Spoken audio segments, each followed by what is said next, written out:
زندگی کیسے شروع ہو جائے؟ ٹھیک ہے بچہ تو بن گیا، اس میں حرکت کیسے شروع ہو گئی؟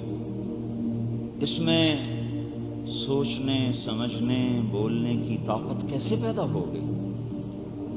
کہاں سے سلسلہ شروع ہو؟ 4 مہینے کے بعد ایک دم ماں کے پیٹ میں بچہ کیوں حرکت کرنے لگ جاتا ہے؟ کیوں اس کے اندر زندگی دوڑنے لگتی ہے؟ اور کیوں اس کے آنکھ کان ناک ہر چیز متحرک ہو جاتی ہے؟ کوئی جواب نہیں، کوئی جواب نہیں۔ لیکن اللہ تعالیٰ نے اس کا جواب دیا ہے۔ ان مثل عیسی عند اللہ، عیسیٰ علیہ السلام کو لوگوں نے کہا نا کہ یہ اللہ کے بیٹے ہیں، تو اللہ تعالیٰ نے کہا نہیں نہیں نہیں، عیسیٰ اور موسیٰ، عیسیٰ اور آدم ایک ہی طرح ہے۔ خلقہم من تراب ثم قال له کن، اللہ نے مٹی سے بنایا پھر کہا ہو جا، زندگی اے زندگی دوڑ جا، اے روح تو داخل ہو جا۔ اللہ تعالیٰ نے مٹی کے پتلے میں روح کو ڈالا، اور ہمیں خبر پہنچی حدیث کے ذریعے سے کہ مٹی کے پتلے میں روح ڈالی گئی، اور روح کے پڑتے ہی سارا پتلا وہ جسم میں تبدیل ہوتا چلا گیا۔ تو ہمارے پاس زندگی کیا ہے اس کا بھی جواب ہے، موت کیا ہے اس کا بھی جواب ہے، موت کے بعد کیا ہوگا؟ تو انسانی عقل سائنس کہتی ہے من یحیی العظام وہی رمیم، ان بوسیدہ ہڈیوں کو کون زندہ کرے گا؟ اذا متنا وکنا ترابا وعظاما انا لمبعوثون، بھلا کبھی کوئی مر کے مٹی ہو کے چورا چورا ہو کے کبھی زندہ ہو سکتا ہے؟ او آباؤنا الاولون، کیا ہمارے پہلے باپ دادا زندہ ہو جائیں گے؟ انا لمردودون فی الحافرہ، کیا کہہ رہے ہو؟ قبروں سے کوئی اٹھائے گا ہمیں؟ قبروں میں سے کوئی ہمیں باہر نکال لے گا؟ نہیں نہیں نہیں نہیں، کچھ نہیں ہے۔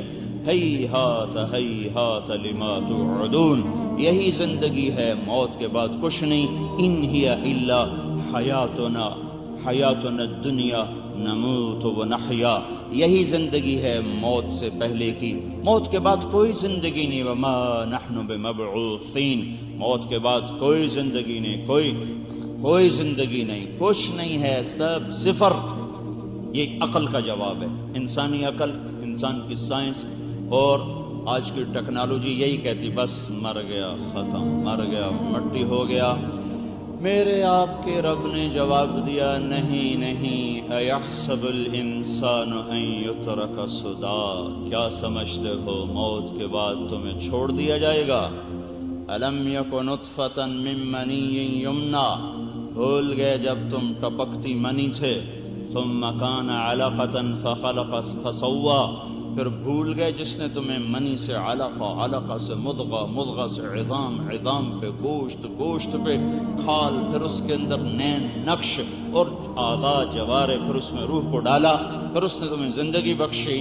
خلق فسوی، جس نے تمہیں بنایا، برابر کیا، جو یہ سب کچھ کرتا چلا آ رہا ہے۔ الیس ذلک بقادر علی ان یحیی الموتى، جس نے تمہیں نطفے سے یہاں تک پہنچایا، کیا اس کو یہ طاقت نہیں کہ تمہیں دوبارہ موت میں سے دوبارہ زندگی دے دے؟ منہا خلقناکم، یہاں سے بنے ہو مٹی سے، وفیہا نعیدکم، اسی میں تمہیں لوٹایا جائے گا، ومنہا نخرجکم تارۃ اخری، اسی مٹی سے تمہارا رب تمہیں دوبارہ زندہ کرے گا۔ ما خلقکم ولا بعثکم الا کنفس واحدہ، تم سب کو بنانا اور مارنا اور اٹھانا میرے لیے ایسے ہے جیسے ایک کو بنانا اور مارنا اور اٹھانا ایک کا بھی آسان اور 1 ارب کا بھی آسان، 1 خرب کا بھی آسان اور 100 خرب کا بھی آسان، کروڑ خرب کا بھی آسان۔ کہ نہیں، موت کے بعد زندگی ہے۔ افحسبتم انما خلقناکم عبثا وانکم الینا لا ترجعون، یاد نہیں ہے تمہارا رب تمہیں بیکار پیدا کر کے آیا ہے؟ دیکھتے نہیں ہو کوئی جہان میں کوئی چیز بیکار ہے؟ ما خلقنا السماوات والارض وما بینہما لاعبین، ما خلقنا السماوات والارض وما بینہما لاعبین، کھیل کود کے لیے نہیں ہے۔ ما خلقنا السماوات والارض، زمین آسمان میں جو کچھ ہے اس کو بیکار نہیں، باطل نہیں پیدا کیا گیا۔ ربنا ما خلقت هذا باطلا، اس میں سے کوئی چیز بیکار نہیں، باطل نہیں ہے۔ تو زمین کا فرش، آسمان کی چھت، چاند تاروں کی گردش، سورج کی تپش، چاند کی ٹھنڈک، دریاؤں کی روانی، موجوں کی طغیانی، اس میں کوئی چیز بیکار نہیں۔ تو تم کیسے بیکار ہو کہ کھاؤ گے، پیو گے، ناچو گے، گاؤ گے اور پیسے اکٹھے کرو گے، گھر بناؤ گے، مر جاؤ گے؟ کیوں؟ تم بیکار ہو یا تم مچھر بیکار نہیں ہے۔